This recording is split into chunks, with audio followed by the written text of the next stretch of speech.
এটা সেই জায়গা যেখানে ব্রহ্মহত্যার দোষ থেকে মুক্তি পাওয়ার জন্য রাবণ তপস্যা করেছিল। এটা চন্দ্রশিলা পিক।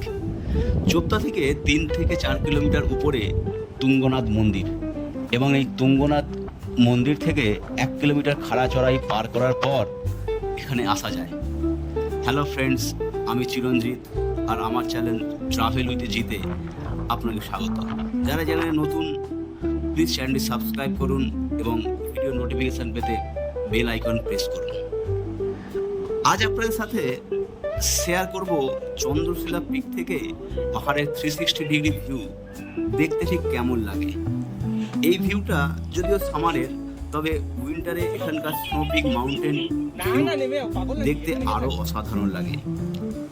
চন্দ্রশিলা টপের মাঝের এই মন্দিরটা এই জায়গার সৌন্দর্যকে আরও অনেক অংশ বাড়িয়ে তুলেছে। এখান থেকে আমরা নন্দা দেবী, ত্রিশূল, কেদার ডোমের মতো মাউন্টেন রেঞ্জের পরিষ্কার ভিউ দেখতে পাব। উইন্টারে এই ট্রেক একটু দুর্গম হলেও অ্যাডভেঞ্চার প্রেমীদের জন্য এই সময়টা আদর্শ বলা যেতে পারে। Yes, we can reach Chandrashila Peak.